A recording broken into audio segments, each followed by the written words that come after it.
Your doctor looks at the reading. 148 over 82. Let's watch it for a few more months, they say. Come back in 6 months and we'll check again. You leave feeling relatively reassured. The number wasn't that far off. You'll keep an eye on it. I'm Dr. Robert Caldwell, cardiothoracic surgeon, 30 years in the operating room, over 2,000 chests opened, and I need to tell you that watching it for a few more months is the most expensive phrase in modern medicine, not in dollars, in neurons. Because while your doctor is watching and waiting, your brain is not waiting. Before I explain exactly what is happening inside your cerebral circulation right now, and I mean right now, while you read this, I want you to hold something in your mind. There is an MRI scan. It belongs to a person who felt completely normal. Their doctor said their blood pressure was borderline for 3 years. We will come back to what that scan showed at the end of this video. Let me start with a number that every person over 60 needs to understand. Systolic blood pressure of 145 millimeters of mercury. That reading, the one that gets called a little elevated or borderline hypertensive in a typical appointment, represents something very specific happening to the smallest blood vessels in your brain, not the large carotid arteries that show up on imaging, the microscopic penetrating arteries, the ones thinner than a human hair, the ones that feed the deep brain structures, the white matter, the basal ganglia, the hippocampus, the very architecture that processes memory, executive function, and language. Here is the anatomy you need. The brain receives blood through a highly specialized system. Large surface arteries give rise to penetrating arterioles that dive deep into brain tissue without the safety net of collateral circulation. If a penetrating arteriole closes, there is no alternate route for blood to arrive at the tissue it feeds. It is a direct end artery system,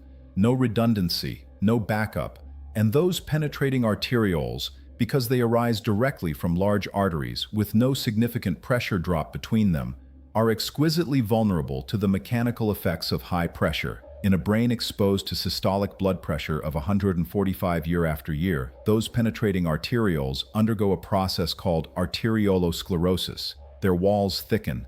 The smooth muscle cells are progressively replaced by fibrous tissue. In a brain exposed to systolic blood pressure of 145 year after year, those penetrating arterioles undergo a process called arteriolosclerosis. Their walls thicken, the smooth muscle cells are progressively replaced by fibrous tissue. The lumen, the open channel through which blood flows, narrows, and as the lumen narrows, the small zones of brain tissue those vessels feed begin to receive less blood than they need to function optimally. Not enough to produce a stroke, not enough to produce any symptom you would notice, but enough to produce something researchers have a specific name for: white matter hyperintensities. White matter hyperintensities are lesions, tiny areas where the brain's white matter, the long-distance communication cables connecting different brain regions to each other, has been disrupted.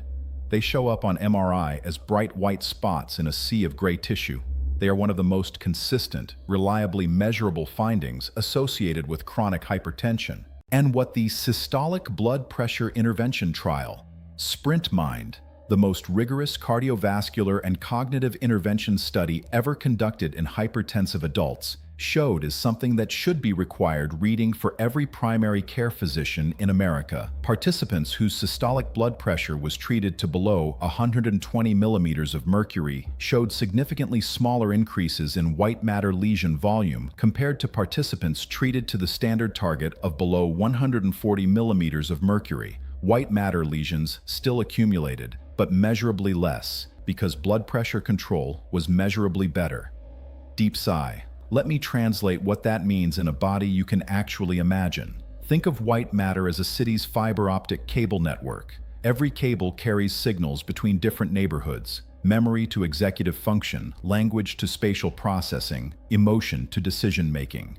Now imagine that every year, a small number of those cables are quietly severed, not enough to shut down the system, not enough to produce a blackout, just enough to slow transmission, to introduce latency, to make some connections less reliable. After 1 year, imperceptible. After 3 years, you notice you search for words sometimes. After 5 years, your family notices you repeat things. After 10 years, the neurologist uses the phrase mild cognitive impairment. After 15, the word that nobody wants to say. This is the year-by-year timeline of uncontrolled systolic hypertension on the brain, and it is not theoretical. The atherosclerosis risk in community study, ARIC, followed participants for 25 years. Hypertension was independently associated with risk of dementia over that entire 25-year period, even after controlling for every other vascular risk factor and demographic variable. The Honolulu Asia Aging Study showed a 3 to 4-fold elevated dementia risk in individuals with untreated elevated systolic or diastolic blood pressure compared to those without. 3 to 4 times the risk. Not from a genetic mutation, not from an inherited condition, from a number on a blood pressure cuff that someone decided to watch and wait on. Takes a beat. Now let me explain the specific biological mechanisms, because there are 3 distinct pathways through which high blood pressure destroys brain tissue, and each one operates on a different time scale. Understanding all 3 changes how you think about urgency. The first pathway is the one I already described, cerebral small vessel disease, arteriolosclerosis, gradual narrowing of penetrating arterioles, progressive white matter damage. This is the slow accumulation pathway. It operates over years and decades. It does not announce itself. It builds. The second pathway is acute, lacunar infarcts. When a penetrating arteriole becomes sufficiently narrowed, or when it suddenly occludes due to a microembolism or local thrombus, the small zone of tissue it feeds dies.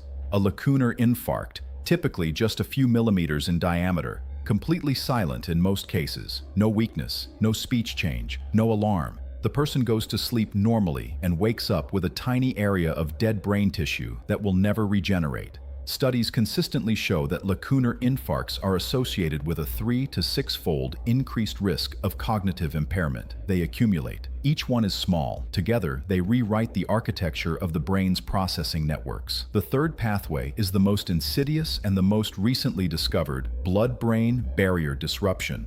Chronic high blood pressure damages the endothelial lining of cerebral vessels. That lining is the blood-brain barrier, the selective filter that keeps neurotoxic substances in the bloodstream out of the brain parenchyma. When that barrier becomes permeable, inflammatory proteins, fibrinogen, and other blood-borne molecules leak into brain tissue. They trigger neuroinflammation, they damage neurons directly, and this is what the Lancet Commission on Dementia Prevention identified in its most recent report. This mechanism appears to directly accelerate the accumulation of amyloid beta plaques, the hallmark pathology of Alzheimer's disease. Hypertension is not just a cause of vascular dementia. It is a contributing cause of Alzheimer's disease. The same uncontrolled blood pressure that your doctor is watching and waiting on is quietly accelerating the biological process most people fear most. Silence for 2 seconds. I want to pause on that sentence because it deserves to be heard clearly. Hypertension affects 1.3 billion people worldwide. It is the single most prevalent modifiable risk factor for dementia. In the majority of cases, it is either undiagnosed or uncontrolled. The 2024 report of the Lancet Standing Commission on Dementia Prevention identified it as one of the most critical targets, estimating that between 1/3 and 1/2 of all dementia cases are attributable to modifiable risk factors, with hypertension ranking at the top of that list. That means that a significant proportion of what we currently accept as inevitable cognitive aging is actually preventable vascular injury, the brain that forgets names, the person who gets confused driving a familiar route, the grandfather who repeats the same question 3 times in an afternoon. In many of those cases, years earlier, there was a blood pressure reading that somebody decided to watch and wait on. Now let me tell you what the SPRINT trial actually proved, because I think most people have heard about SPRINT in the context of heart attack and stroke prevention, but the brain findings are the ones that stopped me cold when I read them. SPRINT followed over 9,000 adults aged 50 and older with elevated cardiovascular risk. Half were treated to a systolic target below 120 millimeters of mercury. Half were treated to the standard target below 140. The cardiovascular results were dramatic enough that the trial was stopped early. The intensive treatment group had a 25% reduction in major cardiovascular events and a 27% reduction in all-cause mortality. But the brain findings from SPRINT Mind are what I want you to focus on today. Participants in the intensive blood pressure control group had approximately a 20% reduction in mild cognitive impairment, MCI, which is the clinical stage that most frequently precedes dementia, 20%, from blood pressure control alone, no new drug, no experimental therapy, from taking an already prescribed class of medications and targeting a systolic of 120 instead of 140, and 7 years after the active intervention phase of the trial ended.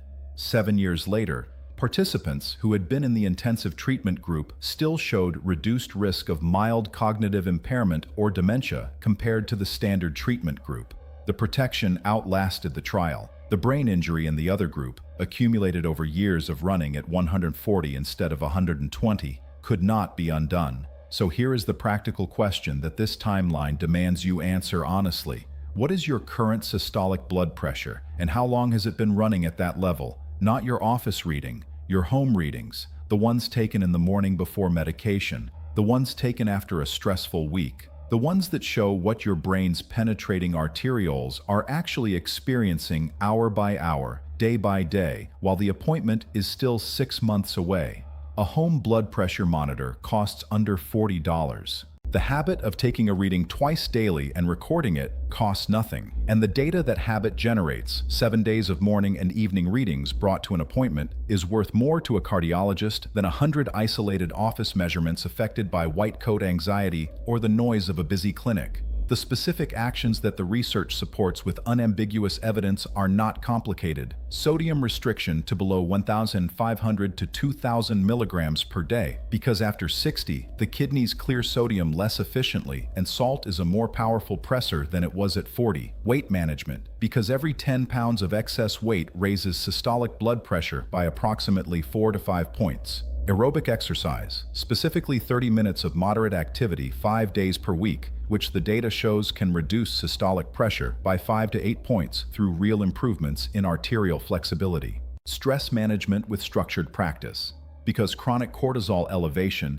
is a direct driver of systolic pressure through sympathetic activation, and for the substantial number of people for whom lifestyle changes are insufficient to reach the target, medication, not as failure, not as weakness, but as precision engineering applied to a biological problem that biology alone has made structural. Now, I want to close the loop I opened at the beginning, the MRI scan, the person who felt completely normal, the doctor who had been watching and waiting for 3 years because the readings were borderline. The scan showed extensive white matter hyperintensities throughout the paraventricular and subcortical regions. The radiologist's report used the phrase, moderate to severe white matter disease, consistent with small vessel pathology. The neuropsychological testing showed deficits in processing speed and executive function that the patient had not recognized as abnormal because they had developed so gradually that they had become the new normal. That patient was 58 years old. Their blood pressure had been running at an average of 146 systolic for 3 years. During those 3 years, they had experienced no headaches, no vision changes, no dizziness, no symptoms of any kind. The damage was happening entirely below the threshold of conscious experience. The cable network was being severed quietly, one tiny section at a time.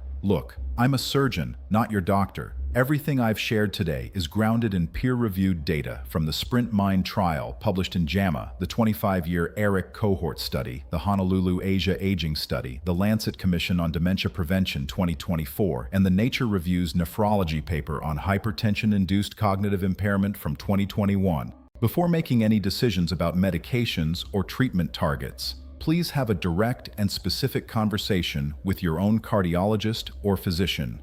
Ask them this question: what is my individualized systolic blood pressure target, and what does the evidence show about that specific number for brain health in someone my age?